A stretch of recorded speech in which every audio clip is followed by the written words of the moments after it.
My wife and I had been married for 25 years before we got divorced. We had our struggles, but we always managed to work through everything and come out stronger. Neither of us wanted children when we got together. We were very career focused and we wanted to ensure that we could live happy lives with a moderate amount of wealth. About 5 years into our marriage, my wife had a change of heart. After careful consideration, we decided that we would try to have a child. It turned out to be the best decision of our lives. We had a baby girl. For the sake of this, let's call her Emily.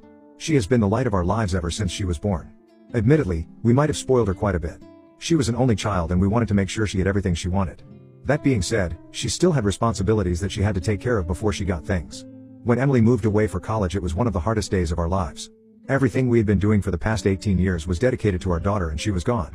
We knew that it was just a step forward for her and that it wasn't the end of our relationship, but still, it was a bit of a struggle. After her first year in college, we had gotten used to her absence.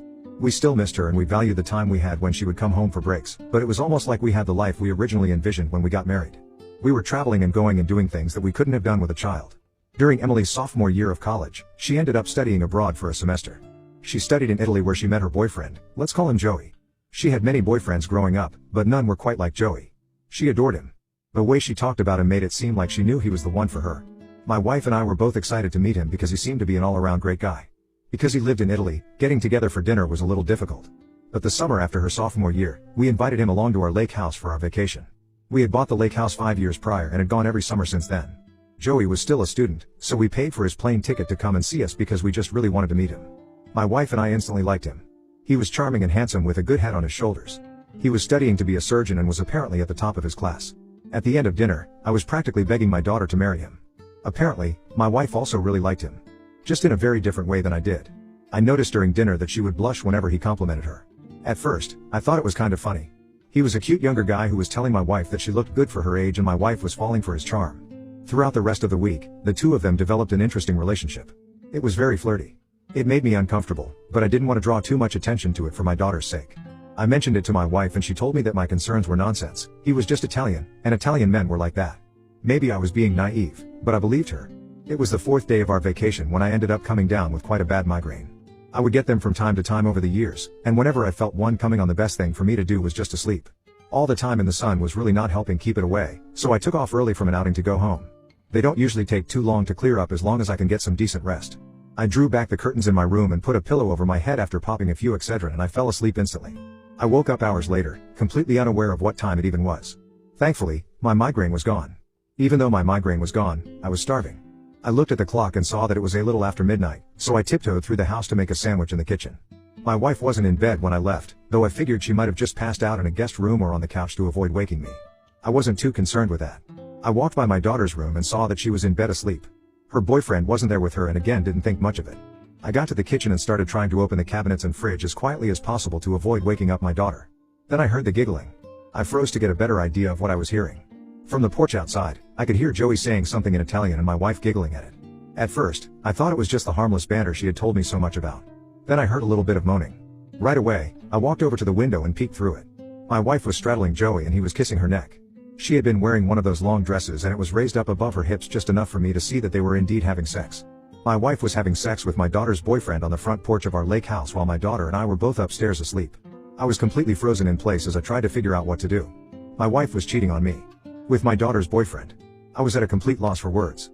They continued what they were doing and all I could think to do was pull out my phone and take a video of it for evidence against them. They were talking to each other while they were having sex and mentioning how they wanted to go inside to the basement again.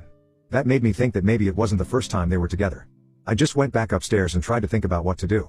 If it wasn't the first time they were together, it couldn't have been some drunk mistake. Even then, it's unacceptable, but maybe it would be easier to digest if I knew they weren't in their right minds. To do it twice was extremely intentional. As I was lying in bed, I heard them make their way into the basement. There was a little bit of ruckus as they walked through the darkness and made their way to the door. It almost sounded like an intruder. Which is when I had the bright idea to catch them in the act. After hearing them, I jumped out of bed and grabbed the baseball bat that I had behind my door. I went into my daughter's room and quickly woke her up, telling her that I heard something in the basement. I told my daughter to stay where she was, but knowing her that wasn't going to happen. I tiptoed down the stairs pretending like I thought I was going to have to use my bat to fight off some criminal. My daughter was just steps behind me peeking out to see what was going on. We made it to the basement and all of the lights were on. We heard Joey and my wife having sex before we saw anything. They were hardly making an effort to be quiet. It was almost like they wanted to be caught. When we saw them, both my daughter and I screamed at them. They were completely naked and there was absolutely no denying what was happening. Right away, I regretted waking up my daughter for that. I should have been the one to catch them and I should have shielded her from what she saw, but I wasn't thinking. They tried to cover themselves and explain what was happening, but it was just senseless rambling. My daughter stormed away and I followed behind her. We both started packing our things to go back home. We didn't care what happened with either Joey or my wife, we just needed to get out of the house. My wife tried to tell me that it was a mistake, but I just told her to leave me alone. I had a lot I needed to figure out and I didn't need her in my ear trying to talk me out of my decision. My daughter and I drove back home in complete silence, both terribly upset about what we saw. When I got home, I started looking into divorce attorneys. My daughter helped me look. After a few hours in the morning, we sat down together and had a conversation. She was mortified by what she saw and she didn't think she was ever going to be able to look at her mother again, much less have a relationship with her. What I didn't know was that my daughter had spoken to my wife just a couple of days before about how much she loved Joey. They had been talking about marriage and she thought it was a possibility for her. They had been considering marriage after she graduated. I was heartbroken for my daughter and completely furious with my wife. Cheating is never okay, but cheating with your own daughter's partner is disgusting. I went through with the divorce. My wife and I both worked and we split all of the bills evenly for everything, so in the divorce everything was evenly divided. To this day, my daughter doesn't talk to her mother.